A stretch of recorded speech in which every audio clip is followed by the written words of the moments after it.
Hello friends. आज हमारा मध्यकालीन भारत के इतिहास का ये 13th लेक्चर है, जिसमें हम सूर्यवंश को कवर करेंगे, जिसकी स्थापना शेरशाह सूरी के द्वारा 1540 ईस्वी में कन्नौज का युद्ध उसके द्वारा की गई थी, हुमायूं को पराजित करके। चूंकि हम यह महेश उड़वाल सर की NCERT पुस्तक से कवर कर रहे हैं, जो कि प्रश्नों के माध्यम से दिया गया है। हम प्रश्नों को देखेंगे, जहां आवश्यक होगा कंसेप्ट को भी देखते हुए चलेंगे। शेरशाह सूरी जो कि सूर वंश की स्थापना किए थे, ये बहुत महत्वपूर्ण है। इनका मुख्य रूप से योगदान हम देखते हैं कि निर्माण कार्य इन्होंने बहुत अधिक किए थे, खासकर सड़कों के निर्माण में इनका महत्वपूर्ण योगदान है। माना जाता है सबसे लंबी सड़कों को बनाने की शुरुआत शेरशाह सूरी के द्वारा ही की गई थी।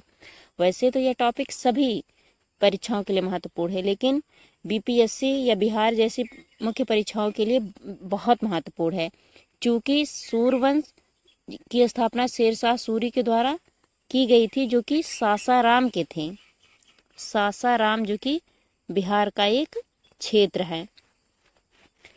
इसीलिए बिहार के जितने भी एग्जाम होते हैं उसमें यहाँ से एक न एक प्रश्न जरूर आते हैं। हम चूंकि मध्यकालीन भारत के इतिहास में मुगल काल को कवर कर रहे थे, इससे पहले हमने बाबर और हुमायूं के बारे में देख लिया था।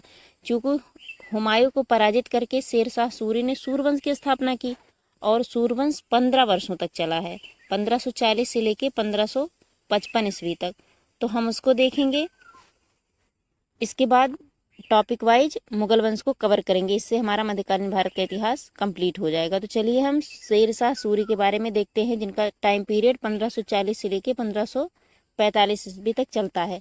यहाँ महेश उड़वाल सर की NCERT पुस्तक में एक मैप दिया गया है, जो कि ये बता रहा है कि सूरवंश में शेरशाह सूरी के समय जो कि सूरवंश का साम्राज्य कहाँ तक विस्तारित था। तो देखिए, ये चतुष्कोणीय है, इस तरीके से विस्तारित था। और शेरशाह सूरी के द्वारा एक मार्ग का निर्माण किया गया था, जो कि सोनार गांव से लेके कटक तक था, जो कि वर्तमान के पाकिस्तान में है। तो जिसे हम GT रोड भी कहा करते थे, या वर्तमान में भी अन्य नामों से जानते हैं, लेकिन यह पाकिस्तान और भारतीय क्षेत्र में विस्तृत है, जो कि एक शेरशाह सूरी के द्वारा बनवाया गया था। और अंग्रेजों के समय में भी काफ़ी मरम्मत हुई और एक लंबे रोड बनाने की शुरुआत हुई थी। इस GT रोड में देखेंगे पटना, इलाहाबाद, बनारस, कन्नौज, कानपुर, आगरा, मथुरा, दिल्ली, अंबाला, लुधियाना, जालंधर और लाहौर जैसे क्षेत्र कवर होते हैं, जो कि मध्यकालीन भारत में शेरशाह सूरी के द्वारा जोड़े गए थे, जो कि महत्वपूर्ण शहर हैं। और दक्षिण में असीरगढ़, बुरहानपुर, जो कि जब हम आधुनिक भारत का इतिहास देखेंगे उसमें भी महत्वपूर्ण हो जाता है बुरहानपुर। आगे चलिए हम प्रश्नों को देखते हैं, जहां आवश्यक होगा टॉपिक को भी कॉन्सेप्चुअली देखेंगे। जैसे पहला प्रश्न है, दिल्ली में द्वितीय अफगान वंश की स्थापना या संस्थापक कौन थे। अब देखिए, यहाँ पे द्वितीय अफगान वंश लिखा है, द्वितीय अफगान वंश है, इसका अर्थ यह हुआ कि दिल्ली में इससे पूर्व भी एक अफगान वंश हो चुका है। वो कौन सा वंश था? खिलजी वंश। हम पहले के लेक्चर्स में पढ़ चुके हैं कि जो खिलजी वंश था, जो कि दिल्ली सल्तनत में द्वितीय वंश था, खिलजी वंश, वो भी एक अफगान वंश था। और जो सूर वंश है, जिसकी स्थापना शेरशाह सूरी के द्वारा की गई है, वो द्वितीय अफगान वंश है, जो कि दिल्ली में सत्ता स्थापित करता है। तो कभी भी पूछा जाए द्वितीय अफगान वंश कौन सा था, सूरी वंश, जो कि हम सूर वंश भी कहते हैं, वह द्वितीय अफगान वंश था, जो कि सासाराम क्षेत्र से संबंधित थे। सासाराम। आगे का प्रश्न है, शेरशाह के बचपन का नाम क्या था, अर्थात शेरशाह सूरी को बचपन में किस नाम से पुकारते थे। फरीद खां। ये जो शेरशाह है या शेरशाह सूरी है, हम देखेंगे इनकी उपाधियां थीं। जैसे शेर खान की उपाधि भी शेरशाह सूरी को प्राप्त हुई है, जो कि वहाँ के एक राजा थे, उनके द्वारा एक शेर को एक ही तलवार में मार देने के कारण इन्हें उनकी उपमा दी गई कि ये तो शेर खान है। आगे है, शेरशाह सूरी को शेर खान की उपाधि किसने दी थी। देखिए यहाँ प्रश्न है ना, शेर खान की उपाधि बहार खां लोहानी के द्वारा, जिनको हम मोहम्मद शाह भी कहते थे, दी गई थी। बहार खां लोहानी लोहानी वंश के एक शासक थे। लोहानी वंश बिहार क्षेत्र में विस्तृत था मध्यकाल में। तो आप देखिए कि शेर शाह सूरी को शेर खां की उपाधि बहार खां लोहानी के द्वारा दी गई थी, जब इन्होंने एक शेर को एक तलवार से एक ही बार में मार दिया था। आगे है, शेर शाह के शासनकाल में भू राजस्व की वसूली की निगरानी करने वाले अधिकारी को क्या कहते थे?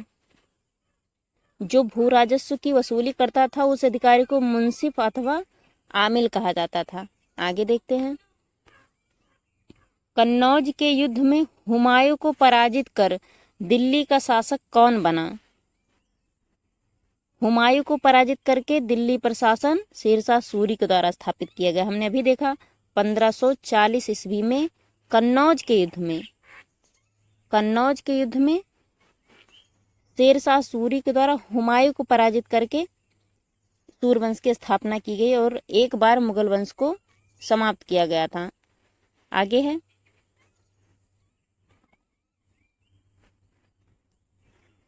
शेर शाह का मकबरा कहाँ स्थित है? शेर शाह का मकबरा सासाराम में अवस्थित है, जो कि बिहार का एक क्षेत्र है। तो कभी भी पूछा जाए शेर शाह का मकबरा कहाँ है, सासाराम में। ये बिहार में बीपीएससी में कई बार पूछा गया है और अन्य परीक्षाओं में भी ये बहुत महत्वपूर्ण है। शेर शाह का मकबरा कई बार पूछा गया, तो कहाँ है, सासाराम में। आगे है, कृषकों की सहायता के लिए पट्टा एवं कबूलियत की व्यवस्था किस मध्यकालीन भारतीय शासक ने प्रारंभ की थी? किसकी बात हो रही है? पट्टा एवं कबूलियत की व्यवस्था, जो कि कृषि से संबंधित था। यह शेरशाह सूरी ने शुरू किया था। आगे देखते हैं, ग्रांड ट्रंक रोड का निर्माण, जिसे हम जीटी रोड भी कहते हैं, किसने करवाया था? शेरशाह सूरी ने जीटी रोड का निर्माण करवाया था, जो कि आज भी हम देखते हैं। जीटी रोड का निर्माण किसके द्वारा करवाया गया है? शेरशाह सूरी के द्वारा, जो कि कटक से लेके सोनारगांव तक विस्तृत था भारत में। ये आप देखिए पूरा मैप, ये पूरा सूरवंश की स्थापना के समय कवरित क्षेत्र था। आगे है, शेरशाह सूरी की मृत्यु कहाँ हुई थी? कलिंजर में। कलिंजर के युद्ध के समय शेरशाह सूरी की मृत्यु हुई थी। तो आप ये इसको याद रखिएगा, कलिंजर के युद्ध में शेरशाह सूरी की मृत्यु हुई थी और शेरशाह सूरी का मकबरा सासाराम में है, जो कि वर्तमान में बिहार का एक क्षेत्र है। आगे है, शेरशाह सूरी के शासनकाल में भूमि मापने के लिए किस पद्धति का प्रयोग किया जाता था? भूमि मापने की पद्धति शेरशाह सूरी के समय गजे सिकंदरी नामक एक मापन विधि थी, जो कि भूमि का माप किया जाता था। तो कभी भी प्रश्न है, गजे सिकंदरी जो कि एक भूमि मापन व्यवस्था थी, किसके द्वारा शुरू की गई थी? शेरशाह सूरी के द्वारा। तो आप इसको याद रखिएगा, गजे सिकंदरी किसके द्वारा प्रारंभ किया गया था? शेरशाह सूरी के द्वारा, जो कि एक भूमि मापन प्रणाली थी। आगे है, दिल्ली में स्थित पुराने किले के भवनों का निर्माण किसने करवाया था? हम देखते हैं लाल किला, अन्य सारे किले, मोती महल, मोती मस्जिद, इन सब का निर्माण, लेकिन पुराना किला शेरशाह सूरी के द्वारा बनवाया गया था, जो कि वर्तमान में दिल्ली क्षेत्र में अवस्थित है। आगे देखते हैं, चूंकि ये प्रश्नों के माध्यम से दिया गया है और फैक्चुअल है, तो हम महेश अग्रवाल सर की एनसीईआरटी पुस्तक में प्रश्नों को कवर कर रहे हैं। आगे देखते हैं, यहाँ पे एक स्टेटमेंट है, मैं मुट्ठी भर बाजरे के लिए हिंदुस्तान का पूरी साम्राज्य खो चुका था। यह कथन किस मध्यकालीन शासक का है? ये कौन है जिन्हें कहा था कि मैं मुट्ठी भर बाजरे के लिए हिंदुस्तान की पूरी साम्राज्य खो चुका था? यह कथन शेरशाह सूरी का है। उन्होंने कहा, हम तो भारत में इतना बड़ा साम्राज्य स्थापित किए थे, लेकिन मराठा, राजपूत या कन्नौज जैसे, या फिर जो कि कलिंजर के युद्ध हुआ था जिसमें शेरशाह सूरी की मृत्यु हुई थी, उन्होंने कहा कि हम इस छोटे से क्षेत्र के खातिर इतना बड़ा भारत का साम्राज्य हार गए। उन्होंने कहा इस मुट्ठी भर बाजरे के लिए, जो कि राजपूताना क्षेत्र था, उन्होंने उसको भी कवर करने की कोशिश की, जिसके कारण उनकी एक तरह से मानी जाती है सूर्यवंश की समाप्ति मानी जाती है। उन्होंने कहा, इसी उसमें कहा कि मुट्ठी भर बाजरा, जो कि इतना छोटा सा क्षेत्र था, उन्होंने कहा इस छोटे से क्षेत्र के लिए हमने भारत के इतने बड़े साम्राज्य को खो दिया। तो आप ये स्टेटमेंट याद रखिएगा, इसको शेरशाह सूरी के द्वारा कहा गया था। शेरशाह सूरी। मुट्ठी भर बाजरा किससे संबंधित है? शेरशाह सूरी से संबंधित है।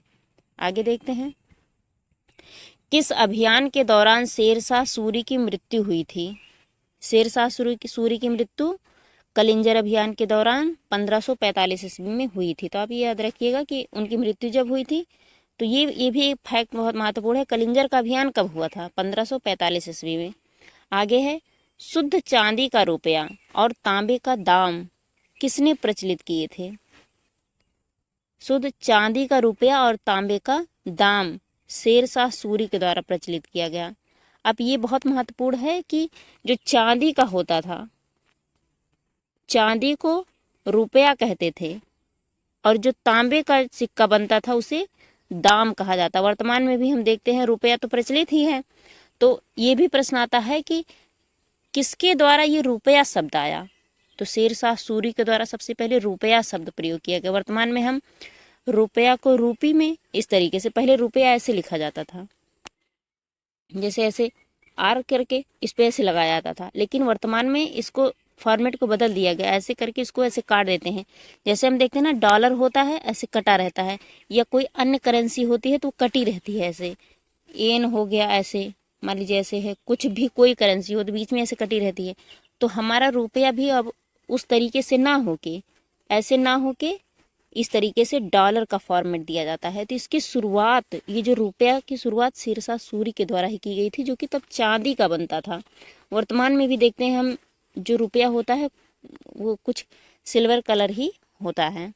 तो कभी भी प्रश्न है तो चांदी का रुपया होता था, जो चांदी का सिक्का होता था उसको रुपया कहते थे, और जो तांबे का सिक्का होता था उसे दाम कहते थे, जिसकी शुरुआत शेरशाह सूरी के द्वारा की गई थी। आगे है, एक नोट है शेरशाह सूरी के बारे में। शेरशाह ने दिल्ली में किला-ए बुहना मस्जिद का निर्माण करवाया था। तो कभी भी प्रश्न है, किला-ए गुहना का निर्माण या कुहना का निर्माण किसके द्वारा करवाया गया है? शेरशाह सूरी के द्वारा दिल्ली में। किला-ए कुहना जो कि एक मस्जिद है, इसका निर्माण शेरशाह सूरी के द्वारा दिल्ली में करवाया गया था। चूंकि ये क्यों करवाया गया था? शेरशाह सूरी भी चूंकि एक मुस्लिम ही थे, और हम देखते हैं कि लगभग सभी मुस्लिमों ने कहीं ना कहीं एक मस्जिद का निर्माण करवाया गया है। इस बेस पे आप एक ट्रिक के माध्यम से समझ सकते हैं कि किला-ए कुहना एक मस्जिद है जिसका निर्माण शेरशाह सूरी के द्वारा दिल्ली में करवाया गया था। आगे है, यह दिल्ली के पुराने किले में अवस्थित है। पुराना किला वही जिस किले का ही निर्माण, पुराने किले का निर्माण शेरशाह सूरी के द्वारा करवाया गया, और इस किले में किला-ए कुहना का निर्माण करवाया गया। आगे है, शेरशाह के बाद उसका उत्तराधिकारी कौन बना? इस्लाम शाही के द्वारा, शेरशाह के बाद उसका उत्तराधिकारी कौन बना था? इस्लाम शाही। शेरशाह सूरी की मृत्यु कलिंजर के अभियान में 1545 ईस्वी में हो जाती है। इसके बाद उनके उत्तराधिकारी इस्लाम शाही बनते हैं। आगे है, शेरशाह के शासन में उपज का कितना भाग राज्य को देना पड़ता था? अर्थात राजस्व कितना देना पड़ता था? 1/3। अगर कोई वस्तु या कोई भी चीज ऐसे है तो उसका 1/3 इतना हिस्सा राजस्व में जाता था। ये सूरी वंश के समय ये टैक्स व्यवस्था थी। आप इसको याद रखिएगा कि 1/3 राजस्व लिया जाता था शेरशाह सूरी के समय में। आगे है, यहाँ पे एक नोट है, शेरशाह सूरी ने अनेक विद्वानों को संरक्षण प्रदान किया था, जिसमें मलिक मोहम्मद जायसी प्रमुख थे। वो वही मलिक मोहम्मद जायसी थे जिसको हम देखते हैं कि अकबर के समय में या अन्य के समय में काफ़ी पुस्तकें लिखे हुए हैं। यह सूरी वंश के समय में ही थे। तो आप कभी भी प्रश्न आए क्या मलिक मोहम्मद जायसी को सूरी वंश का संरक्षण प्राप्त था? तो हाँ, प्राप्त था। तो फ्रेंड्स, हमारा ये मध्यकालीन भारत में हमने आज ये सूर वंश को देखा। वैसे तो बहुत छोटा सा लेक्चर था, लेकिन ये बहुत महत्वपूर्ण है। शेरशाह सूरी के बारे में मुख्यतः कभी भी प्रश्न, कोई भी एग्जाम हो, जरूर एक ना एक प्रश्न हमें किसी न किसी प्रकार से देखने को मिलते हैं। तो आप इसको रिवाइज कर लीजिएगा, इससे आप बाहर लगभग ही प्रश्न आएंगे, नहीं तो लगभग सभी प्रश्न यहीं से आएंगे। तो इस लेक्चर को यहीं समाप्त करते हैं। Thank you very much.